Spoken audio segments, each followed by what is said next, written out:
स्वागत मु लोपामुद्रा आपण देखुछंती कलिंग भारत देखिबा वर्तमान समय देश एवं राज्यर गुरुत्वपूर्ण खबर जहा प्रति सेकेंड रे आपणक पाख आखरे एवं देश दुनिया रे घटी थाए जहाको आमे कहिथांती राजनीति।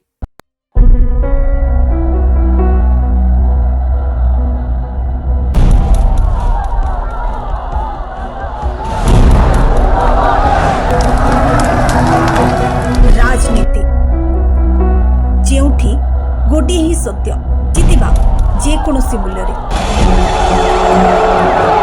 आप हमारे खिलाफ प्रिविलेज लाइए लेकिन हम किसानों के मुद्दे को कौन सा किसान का मुद्दा? झूठ, राफेल की तरह झूठ, लोगों में भ्रम फैलाना। जो चीज देश के कृषि मंत्री शिवराज सिंह चौहान ने कहा, देश के वाणिज्य मंत्री पीयूष गोयल ने कहा, किसानों के हित के साथ कोई खिलवाड़ नहीं होगा, तो फिर ये भ्रम फैलाना, इसके सिवा और क्या है? ये देश में भ्रम फैलाना चाहते हैं। अब भ्रम फैला करके देश में, मैं कल भी कहा, ये गृह युद्ध करवाना चाहते हैं। इनके ऊपर तो प्रिविलेज नहीं, बाहर भी केस होना चाहिए। जब तक अभी कोई ज्वाइंट स्टेटमेंट नहीं आया, सिग्नेचर किया हुआ, अभी तो जवाब सवाल चल रहा है और आप देश में भ्रम फैला रहे हैं किसानों के हित कर। जिसको पता नहीं है कि बाछी और बादशाह में क्या अंतर होता है, वो किसानों के हित की बात करेंगे। जिसको पता नहीं कि खेत क्या होता है, कलावती के घर में गरीबी सीखते हैं। दादा अरशद मदनी कह रहे हैं कि जो वंदे मातरम है ये अनिवार्य नहीं होना चाहिए, हम इसका विरोध करते हैं। अरशद मदनी क्या समझ लिया है? ये पाकिस्तान है क्या? उस पर तो एक बोली नहीं निकला। हमारी मंदिरें टूट गई। यहाँ अगर वंदे मातरम आजादी की लड़ाई का मूल मंत्र था, वंदे मातरम, वंदे मातरम जो लोग नहीं बोलेंगे, वो मैं समझता हूं देश के कानून को तोड़ने का अधिकार किसी को नहीं, चाहे मदनी हो या आदमी। जाना हो जाए। आप हमारे खिलाफ प्रिविलेज लाइए लेकिन हम किसानों के मुद्दे को कौन सा किसान का मुद्दा? झूठ, राफेल की तरह झूठ, लोगों में भ्रम फैलाना। जो चीज देश के कृषि मंत्री शिवराज सिंह चौहान ने कहा, देश के वाणिज्य मंत्री पीयूष गोयल ने कहा, किसानों के हित के साथ कोई खिलवाड़ नहीं होगा, तो फिर ये भ्रम फैलाना, इसके सिवा और क्या?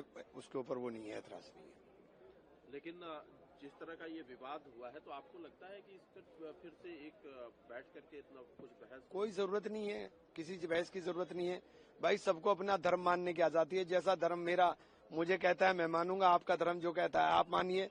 ये संविधान ने हमें अधिकार दिया है, इसमें कोई बात ही नहीं है। तो इसमें क्यों? और आपका सम्मान मैं करूं, मेरा सम्मान आप करो, इतना ही तो चाहिए बस। इमरान भाई, जो पहले जितना वंदे मातरम गाया जाता था, क्या उतने के लिए आप तैयार हैं? मैं तैयार, और मैंने कहा कि मैं तो खड़ा हो जाऊंगा, सम्मान करूंगा भाई। मैंने कब कहा? मैं तो इसके लिए भी तैयार हूं, उसके लिए भी तैयार हूं। आप क्या बात कर रहे हैं? लेकिन जहां तक उनको गायन की बात है, शब्दावली की बात है, तो वो मेरे यहाँ बिल्कुल अल्लाह के अलावा किसी को सजदा जायज नहीं है, तो अल्लाह को ही सजदा करूंगा मैं। लेकिन गिरिराज जी तो कह रहे हैं कि अरे छोड़िए अब उनको, वो तो पता नहीं क्या क्या बोलते हैं।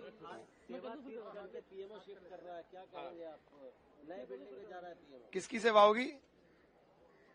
अभी तक तो ट्रंप की सेवा हो रही है, ट्रेड डील हो गई, अब बताओ किसकी होगी आगे? कोई उसके ऊपर वो नहीं है, एतराज नहीं है। लेकिन जिस तरह का ये विवाद हुआ है, तो आपको लगता है कि इस पर फिर से एक बैठ करके इतना कुछ बहस? कोई जरूरत नहीं है, किसी बहस की जरूरत नहीं है भाई। सबको अपना धर्म मानने की आजादी है। जैसा धर्म मेरा मुझे कहता है मैं मानूंगा, आपका धर्म जो कहता है आप मानिए। ये संविधान ने हमें अधिकार दिया है, इसमें कोई बात ही नहीं है। तो इसमें क्यों? और आपका सम्मान मैं करूं, मेरा सम्मान आप करो, इतना ही तो चाहिए बस। इमरान भाई, जो पहले जितना वंदे मातरम गाया जाता था, क्या उतने के लिए आप तैयार हैं? मैं तैयार, और मैंने कहा कि मैं तो खड़ा हो जाऊंगा, सम्मान करूंगा भाई। मैंने कब कहा मैं तो इसके लिए भी तैयार हूं, उसके लिए भी तैयार हूं। आप क्या बात कर रहे हैं? लेकिन जहां तक उनको गायन की बात है, शब्दावली की बात है, तो वो मेरे यहाँ बिल्कुल अल्लाह के अलावा किसी को सजदा जायज नहीं है, तो अल्लाह को ही सजदा करूंगा मैं। लेकिन गिरिराज जी तो कह रहे हैं कि अरे छोड़िए अब उनको, वो तो पता नहीं क्या क्या बोलते हैं।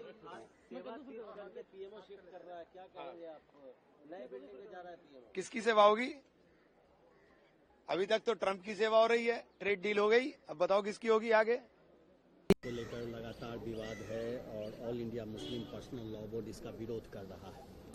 देखिए, all India Muslim personal law board क्यों विरोध कर रहे हैं तो हमें समझ में नहीं आ रहा है, क्योंकि जब आज़ादी की लड़ाई चल रही थी उस समय तो वंदे मातरम का मंत्र लेके अशफाकुल्लाह खान हो या पंडित जी हो हमारे चंद्रशेखर आजाद, सभी वंदे मातरम की गीत गाते थे। तो इसमें अभी नए से ऑब्जेक्शन करने की क्या कारण है, हमें समझ में नहीं आता।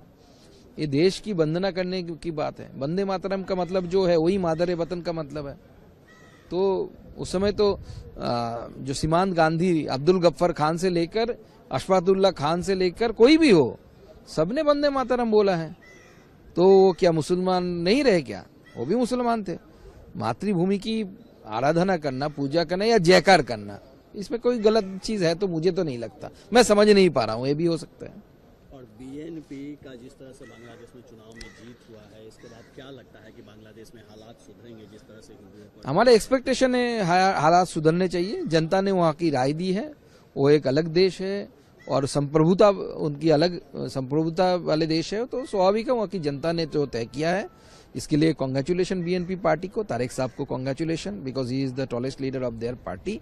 हम एक्सपेक्ट करते हैं कि बांग्लादेश में चुने हुए सरकार आने के बाद वहाँ पे पीस मेंटेन होगा। स्पेशली हिंदूज जो है माइनॉरिटी में जो आते हैं, उनकी सुरक्षा तय की जाएगी। को लेकर लगातार विवाद है और all India Muslim personal law board इसका विरोध कर रहा है। देखिए, all India Muslim personal law board क्यों विरोध कर रहे हैं तो हमें समझ में नहीं आ रहा है, क्योंकि जब आज़ादी की लड़ाई चल रही थी उस समय तो वंदे मातरम का मंत्र लेके अशफाकुल्लाह खान हो या पंडित जी हो हमारे चंद्रशेखर आजाद, सभी वंदे मातरम की गीत गाते थे। तो इसमें अभी नए से ऑब्जेक्शन करने की क्या कारण है, हमें समझ में नहीं आता। ये देश की वंदना करने की बात है। वंदे मातरम का मतलब जो है वही मादर वतन का मतलब है। तो उस समय तो जो सीमांत गांधी, अब्दुल गफ्फर खान से लेकर अशफाकुल्लाह खान से लेकर कोई भी हो, सबने वंदे मातरम बोला है। तो वो क्या मुसलमान नहीं रहे क्या? वो भी मुसलमान थे। मातृभूमि की आराधना करना, पूजा करना या जयकार करना, इसमें कोई गलत चीज है तो मुझे तो नहीं लगता। मैं समझ नहीं पा रहा हूँ, ये भी हो सकता है। और बीएनपी का जिस तरह से बांग्लादेश में चुनाव में जीत हुआ है, इसके बाद क्या लगता है कि बांग्लादेश में हालात सुधरेंगे? जिस तरह से हिंदुओं पर हमारे एक्सपेक्टेशन है हालात सुधरने चाहिए। जनता ने वहाँ की राय दी है, वो एक अलग देश है और संप्रभुता उनकी अलग संप्रभुता वाले देश है, तो स्वाभाविक है वहाँ की जनता ने जो तय किया है। इसके लिए कांग्रेचुलेशन बीएनपी पार्टी को, तारिक साहब को congratulation, because he is the tallest leader of their party. हम एक्सपेक्ट करते हैं कि बांग्लादेश में चुने हुए सरकार आने के बाद वहाँ पे पीस मेंटेन होगा। स्पेशली हिंदूज जो है माइनॉरिटी में जो आते हैं, उनकी सुरक्षा तय की जाएगी। को लेकर लगातार विवाद है और all India Muslim personal law board इसका विरोध कर रहा है। देखिए, all India Muslim personal law board क्यों विरोध कर रहे हैं तो हमें समझ में नहीं आ रहा है, क्योंकि जब आज़ादी की लड़ाई चल रही थी उस समय तो वंदे मातरम का मंत्र लेके अशफाकुल्लाह खान हो या पंडित जी हो हमारे चंद्रशेखर आजाद, सभी वंदे मातरम की गीत गाते थे। तो इसमें अभी नए से ऑब्जेक्शन करने की क्या कारण है, हमें समझ में नहीं आता। ये देश की वंदना करने की बात है। वंदे मातरम का मतलब जो है वही मादर वतन का मतलब है। तो उस समय तो जो सीमांत गांधी, अब्दुल गफ्फर खान से लेकर अशफाकुल्लाह खान से लेकर कोई भी हो, सबने वंदे मातरम बोला है। तो वो क्या मुसलमान नहीं रहे क्या? वो भी मुसलमान थे। मातृभूमि की आराधना करना, पूजा करना या जयकार करना, इसमें कोई गलत चीज है तो मुझे तो नहीं लगता। मैं समझ नहीं पा रहा हूँ, ये भी हो सकता है। और बीएनपी का जिस तरह से बांग्लादेश में चुनाव में जीत हुआ है, इसके बाद क्या लगता है कि बांग्लादेश में हालात को दोबारा मिलेगा? क्या बोलना चाहेंगे? ओवरऑल सेशन कैसा रहा? बहुत मुश्किल सवाल है, इसका जवाब बहुत आसान है। कुछ नहीं हुआ, सिर्फ बजट पर चर्चा हुई एक, पहले प्रेसिडेंट के संबोधन पर चर्चा थी जो बहुत ही ज़्यादा ख़राब तरीके से संपन्न हुई, और अब फिर उसके बाद बजट पर चर्चा थी, वो भी बहुत मुश्किल से हुई। अब इसको क्या कह सकते हैं, इसको क्या हम परिभाषा कहें कि क्योंकि नॉर्मली नेगेटिव शब्द मैं मुंह से निकालता नहीं हूं, तो पर कुछ हुआ नहीं जैसा जितना मतलब विपक्ष जो है वो कुछ करने नहीं देना चाहता, बेसिकली कुछ बोलने नहीं देना चाहता। मतलब हम लोगों को भी बड़ी परेशानी होती है। हम लोग सोच कर आते हैं कि आज हमारा क्वेश्चन लग गया है तो हमें पूछने को मिलेगा, आज हमारा 0 लग गया है तो पूछने को मिलेगा। वो सब भी कुछ नहीं हो पाता। तो न तो सरकारी कार्रवाई हुई, ना हम लोगों को बोलने को मिला। तो इसलिए कह नहीं सकते कि क्या कैसा रहा सत्र। साल का सबसे बड़ा सेशन इसको माना जाता है क्योंकि बजट सेशन होता है और सभी स्टेट से रिप्रेजेंटेटिव आते हैं, अपने अपने पॉइंट्स रखते हैं बजट पे, अपने अपने स्टेट्स के लिए बजट की डिमांड करते हैं। क्या मैं वही कह रहा हूँ, कितना सब कुछ हो सकता है। इतना जिस तरह से समय खराब हुआ है, समय पैसा खराब हुआ है, एनर्जी खराब हुई है, इमेज खराब हुई है। मतलब अब विपक्ष जो है वो महिला एमपीज को लाकर और प्रधानमंत्री की सीट के सामने इस तरह से खड़ा कर देते हैं। उस दिन कुछ भी हो सकता था, you know. This is very sad, very sad. Sir एक आखिरी सवाल ये कि मौलाना happen. Nothing means nothing happened. Even last time the same thing.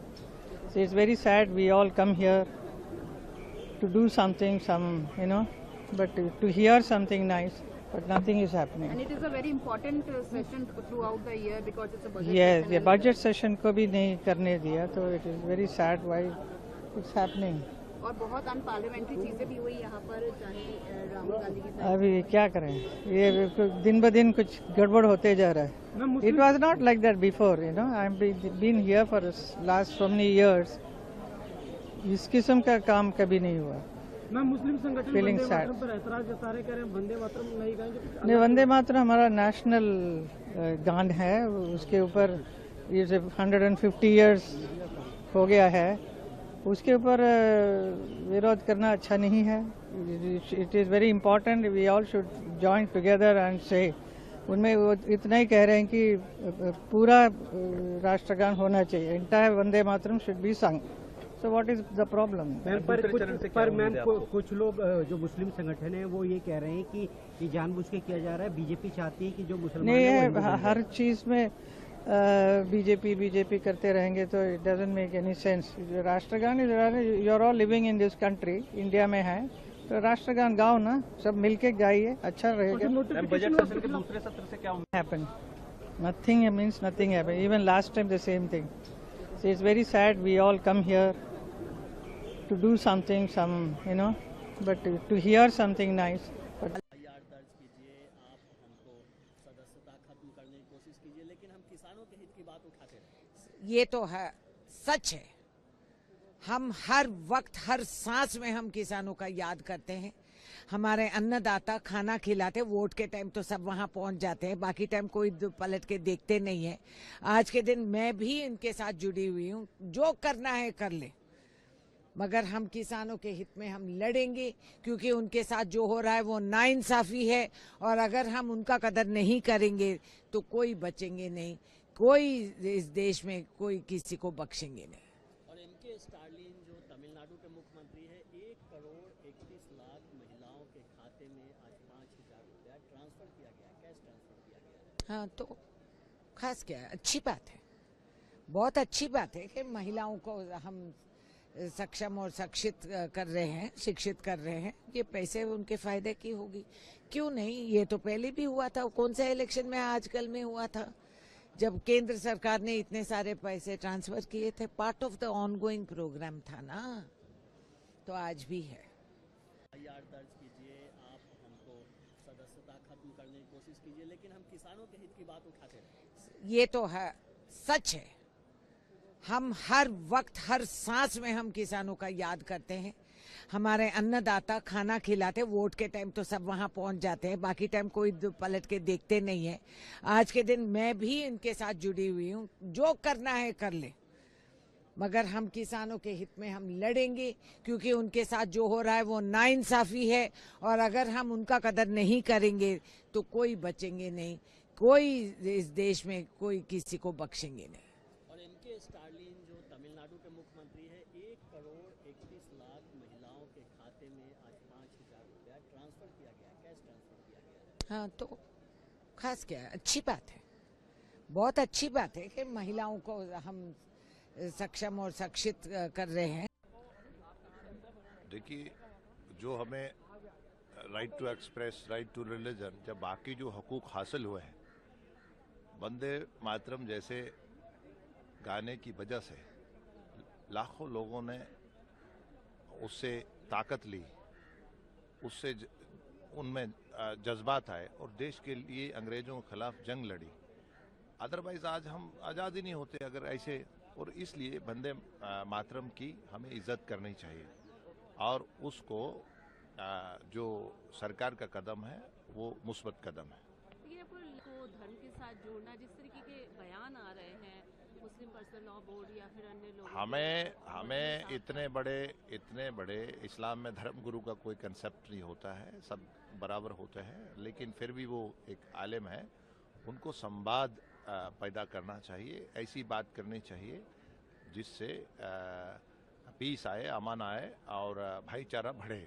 ऐसे विवाद वाले बयान नहीं देने चाहिए। जी, राहुल गांधी ये कह रहे हैं कि चाहे कुछ भी करो, एफआईआर करो, केस दर्ज करवाओ, प्रिविलेज करो, जो भी करो, किसानों की मैं आवाज उठाऊंगा यूएस ट्रेड डील को लेकर, इंडिया यूएस ट्रेड। देखिए, भारत जो है नरेंद्र मोदी का भारत है, हम किसी के साथ झुकते नहीं। हमने एक बीमारू मईशत इकॉनमी से 11वें नंबर की ताकत से तीसरी बड़ी ताकत बनने जा रहे हैं। ये बड़े बड़े देश, यूरोपियन यूनियन, अमेरिका, बड़े देश, डेवलपिंग नेशन हमें आते नहीं थे बिजनेस के लिए। आज भारत के जहाँ हम किसी की डिक्टेशन नहीं मानते, हम जिसके साथ चाहे बिजनेस करते हैं। हमारा स्टार्टअप, स्टैंडअप, हमारा किसान का प्रोटेक्शन, हमारे लिए अमेरिका, यूरोपियन यूनियन का मंडी खुलेगा, ये नरेंद्र मोदी जी का विजन ही हो सकता है। जहाँ तक पार्लियामेंट का जो टाइम ज़ाया किया है कांग्रेस के द्वारा, वज़ीर-ए-आज़म साहब ने पहले कहा था पहले सेशन में कि हम एक मजबूत अपोजिशन चाहते हैं, लेकिन वो अहंकार से, फ्रस्ट्रेशन से कांग्रेस की लीडरशिप बाहर नहीं आई है, हम समझते हैं, लेकिन उनको देश के जनता के कोई मुद्दे नहीं उठाए, हमेशा वो दुश्मन के साथ खड़े होते हैं। देखिए, बहुत अच्छी बात है, किसानों के मुद्दे उठाइए, जो जायज मुद्दे हैं वो जरूर उठाइए, लेकिन केवल लिप सर्विस देनी और भ्रमित करने वाली बातें जब आप करते हैं तो वो गलत होती हैं। सच्चाई ये है, उस दिन लोकसभा के अंदर अपने रिप्लाई के अंदर माननीय हमारी वित्त मंत्री जी ने बड़े स्पष्ट रूप से बताया कि किस तरह से 2013 के अंदर WTO का एक पैक्ट जो है वो करा गया था, जिस कांग्रेस के समय पर, जिसके तहत जो है उसके अंदर ये रचा गया था कि जो है पीडीएस 2017 तक पीडीएस सिस्टम के जरिए जो है, अगर वो ऐसा ही रहता, उसको अगर सही ना दुरुस्त नहीं करा जाता, 2014 में जब हमारी सरकार आई तो पीडीएस सिस्टम के जरिए जो है ना तो हम जो है किसी भी तरह से कोई राशन को वितरित कर सकते थे, और उससे ऊपर बढ़ के कि जो एमएसपी जो हम अभी आज के दिन दे रहे हैं हमारे किसान भाइयों को, वो एमएसपी भी जो है वो नहीं दी जा सकती थी। तो ये किस तरह की बातें करते हैं? असलियत तो इनकी ये है कि आकर फिर सरकार ने जो है उसके ऊपर संशोधन करवा के सारा कुछ दुरुस्त करवाया। दूसरी बात ये है, आज तक जो है किसान सम्मान निधि हो या जो है और जो अन्य जो योजनाएं हैं जो किसानों के हित के लिए, वो किसने लागू करी हैं? वो बीजेपी सरकार ने लागू करी। तो ये क्या बात कर रहे हैं? अब इनको तो जो है भ्रमित करने वाली बातें जो हैं कांग्रेस को जो है वो करनी है हमेशा से, और वो ये करते आए हैं। अब इनके पास जब कोई मुद्दा नहीं रहता तो अब ये इस तरह की ये राग अलापने लगते हैं। लेकिन सच्चाई ये है कि आज जो है, जो सबसे गरीब किसान है, जिसकी 1 या 2 एकड़ की जमीन रह गई है, उसके पास सीधा डिजिटली उसके खाते के अंदर जो है पैसा जाता है। ये पहले कहाँ हुआ करता था? एमएसपी के ऊपर जो है हरियाणा के अंदर 24 फसलों के ऊपर एमएसपी दी जाती है, पहले कहाँ हुआ करता था? ये जो है हमारा जो ये खाद का जो वितरण है, ये सारा पूरी तरह से उसको संयोजित तरह से जो है करा जा रहा है। ये पहले तो है लाइनें लगा करती थी, थानों से जो है खाद बिका करती थी। अब जो है हमारे माननीय प्रधानमंत्री जी ने इसको ताकि कि हम आत्मनिर्भर हों और हमारे किसानों को कहीं बाहर दूसरी तरफ ना देखना पड़े, ये उसकी फैक्ट्री लगाने का, क्योंकि ये बाहर से इंपोर्ट होके ये जो है रसायन सारे आते थे, तो वो हमारे किस तरह से हमारे हिंदुस्तान के अंदर बने, ये सारा कुछ कांग्रेस को करना चाहिए था सालों साल पहले, क्यों नहीं करा इन्होंने। आज जो ये प्रोटेस्ट जो है वो जारी है, आज भी प्रोटेस्ट किया गया है और एप्स्टीन फाइल को लेकर फिर से सवाल उठाए गए हैं सरकार पर। ऐसी कितनी फाइल्स है जिसमें कांग्रेस ने बुरी तरह देश को लूटा है, वो लिखा है। कौन कौन सा एप्स्टीन, वो फाइल में क्या लिखता है, वो क्या गॉड है क्या जो लिखेला वो सही होगा गलत होगा, उसके ऊपर देश का संसद बंद करने का। ये देखो राहुल गांधी का जनाधार घट गया है। इसी तरह के जो विषय कुछ काम के नहीं है, देश के हित के नहीं है, वो लेके बातें कर रहे हैं। राहुल गांधी जो है वो ट्वीट भी कर रहे हैं कि मेरे अगेंस्ट एफआईआर कर दो, केस कर दो, कुछ भी कर दो या प्रिविलेज, लेकिन मैं फार्मर्स की आवाज उठाता रहूंगा। बराबर है उनका ये स्वभाव है। देखो लोकसभा चुनाव हार गए, सभी राज्यों में विधानसभा चुनाव हार गए, पंचायतों में ग्राम पंचायत के इलेक्शन हार गए, जिला परिषद के इलेक्शन हार गए, कॉरपोरेशन के इलेक्शन हार गए। कुछ फर्क नहीं पड़ने वाला, वो बराबर कह रहा है तुम कुछ भी करो मुझ पे कोई फर्क पड़ने वाला नहीं। बचपना हरकतें उनकी वो कर रहा है।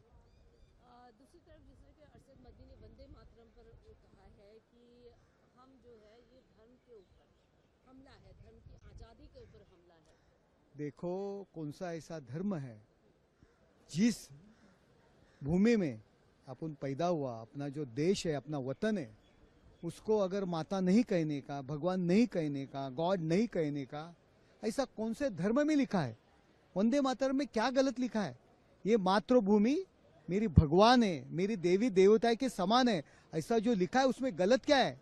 कौन से धर्म में ऐसा लिखा है उन्होंने दिखाना चाहिए। सिर्फ राजनीति करने के लिए, मुस्लिम धर्मीय समाज को बहकाने के लिए, राजनीति के लिए इसी तरह के आंदोलन कर रहे हैं, इसी तरह वंदे मातरम को विरोध कर रहे हैं। आपको लगता है कि जिस तरह मुस्लिम पर्सन लॉ बोर्ड सब तमाम विरोध कर रहे हैं, आप ये मानते हैं कि सभी देखो मुस्लिम पर्सनल लॉ में इतनी ऐसी चीजें हैं, अगर ये मानते होगे तो इनका नेताओं का हरकतें नहीं करते। इनके नेता जो मुस्लिम धर्म के ऊपर, मुस्लिम समाज के ऊपर वोट मांगते हैं, अगर मुस्लिम पर्सनल लॉ मानेंगे तो उनको मुस्लिम जनता खड़ा भी नहीं करेगी उनमें। प्रोटेस्ट जो है वो जारी है, आज भी बांग्लादेश में नई सरकार आ रही है बीएनपी की, जिसका नेतृत्व खालिदा जिया के बेटे रहमान साहब करेंगे, तो उनको हम बहुत मुबारकबाद देते हैं। और मुझे लगता है लोकतांत्रिक प्रक्रिया से चुन के आई सरकार, हालांकि अवामी लीग को इसमें शामिल नहीं होने दिएगा चुनाव में, लेकिन फिर भी जो सरकार आई है वो एक पॉलिटिकल जो है पार्टी की सरकार है, तो हम उसका बहुत बहुत इस्तकबाल करते हैं। और मुझे पूरी उम्मीद है मिस्टर रहमान जो है भारत के साथ मिलके एक सहयोग के वातावरण में दोनों मिलके इस क्षेत्र में जो है प्रगति के रास्ते पर बढ़ेंगे, और बांग्लादेश के साथ जो हमारी दोस्ती पहले की थी वो दोस्ती बरकरार रहेगी, क्योंकि बांग्लादेश बनने और उसकी आजादी के लिए भारत का सबसे बड़ा सहयोग है। सर राहुल गांधी ने जिस तरह से कहा कि पूरा सरेंडर कर दिया है, वो किसानों के साथ है, कि कितनी भी एफआईआर नहीं, देखिए राहुल जी ठीक बोल रहे हैं, क्योंकि किसानों के साथ तो समझौता हो रहा है, और इस डील के खिलाफ जो लड़ रहे हैं राहुल जी, तो उन्होंने काम लड़ाई लड़ते रहेंगे, चाहे भले आप सदस्यता से निकाल दो, क्योंकि उसमें तमाम चीजों पे समझौता करके अमेरिका के हित में, क्योंकि अमेरिका के ही सब बोल रहे हैं, कृषि मंत्री सब की तो जो है हमारे हित में ये डील हुई है, और जो बड़े बड़े अर्थशास्त्री वो भी लिख रहे हैं कि deal is tilted towards America, कि डील जो है अमेरिका के पक्ष में, तो इस पे लड़ाई संघर्ष जारी है।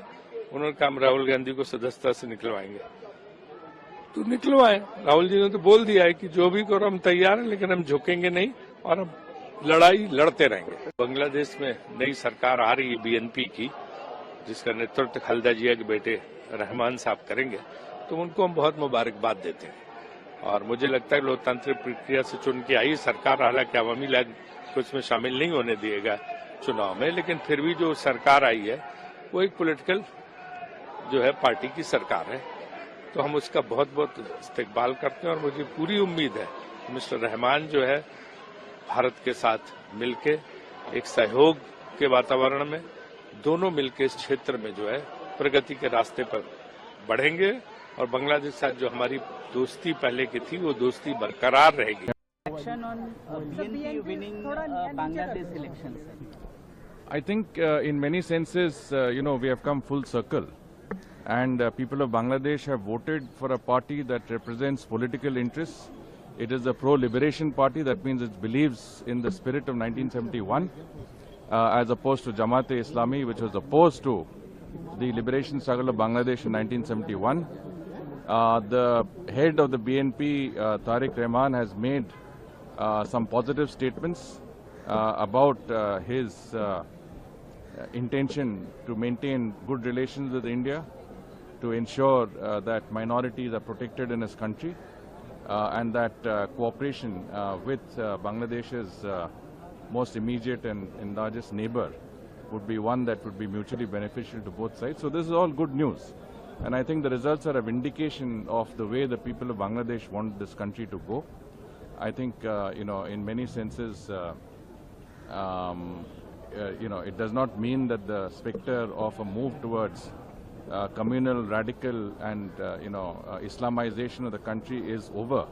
It is an important time for the pro-liberation and largely secular forces of Bangladesh to come together on a sort of a united front to counter these forces that would represent in many senses the end of the idea of Bangladesh.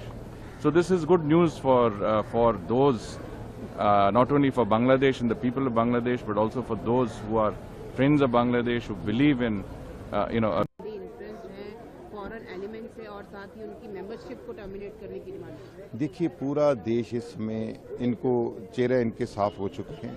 Rahul Gandhi देश के युवा की, देश के किसान की, देश के मजदूर की और देश के सब लोगों की लड़ाई लड़ रहा है, क्योंकि ये चाहते हैं कोई आप इनके आगे बोले नहीं। तो राहुल गांधी जी ने अब तक पार्लियामेंट में जितनी भी डिबेट में हिस्सा लिया, मैं आपके माध्यम से देश के लोगों को कहना चाहता हूं, आप निकाल के देख लीजिए, कोई भी अपशब्द कभी उन्होंने यूज नहीं किया, कभी अनपार्लियामेंट्री लैंग्वेज यूज नहीं की। सवाल उठाना तो हमारा हक है, कॉन्स्टिट्यूशन ने दिया है, आप उसका जवाब दे दो ना। अब पार्लियामेंट में जवाब देने की बजाय आप निशिकांत दुबे को आगे कर देते हो, कभी किसी को आगे करते हो, उससे हमें फर्क नहीं पड़ने वाला। बात तो मोदी जी की है कि मोदी जी आकर इसके ऊपर पूरे देश को क्लियर करें। और यदि यूएस डील अच्छी होती है तो आपको लगता है मोदी जी पीयूष गोयल जी को या जयशंकर जी को आगे भेजते? नहीं, फिर मोदी जी खुद प्रेस कॉन्फ्रेंस करते हैं। जी सर, साथ ही राहुल गांधी ने एक ट्वीट करके बोला कि किस तरह से कंप्लीट सरेंडर किया जा रहा है, इंडिया का डेटा कंप्लीट सरेंडिंग मोड पर है। और उन्होंने ये भी बोला कि आप लोग प्रिविलेज मोशन लाने की बात कर रहे थे, चाहे एफआईआर कीजिए, प्रिविलेज मोशन लेके आइए, मैं एंड तक जो है फार्मर्स के साथ हूँ और था। बिल्कुल वो सच्चाई है। राहुल गांधी पूरी लड़ाई जो देश की किसानों की है, मजदूर की, वो लड़ रहा है। ये डरने वाले तो परिवार है ही नहीं, इनको समझ होना चाहिए। डरते तो ये हैं अंग्रेजों से, कभी तनख्वाह लेकर इनके जो बड़े थे देश के अगेंस्ट काम करते रहे आज़ादी से पहले। अब मोदी जी बने हैं तो ये अब वहाँ ये घुटने टेक के बैठे हुए हैं। कभी वो कहता फोन पे मैंने समझौता करा दिया है भारत पाकिस्तान का, इनको बेचारों को उसकी समझ नहीं आती। अब जो डील साइन हुई है तो वो ऐसा तो है नहीं कि डील साइन नहीं हुई, डील तो साइन हुई है। अब उसको 10 दिन के लिए आगे करना, पीछे करना, पता नहीं क्या इन्होंने उसको रिक्वेस्ट की होगी अब जाकर, तो कभी ट्वीट आगे कर देते, पीछे कर देते। लेकिन जो सच्चाई है वो ये है कि डील साइन हो चुकी है अमेरिका के साथ, इंडिया मंडी बने। देखुले वर्तमान समय देश और राज्यर गुरुत्वपूर्ण खबर को नहीं राजनीति समय हो एक ब्रेक पर खबर प्रसारण जारी रहिबो। देखुथांतु कलिंग भारत।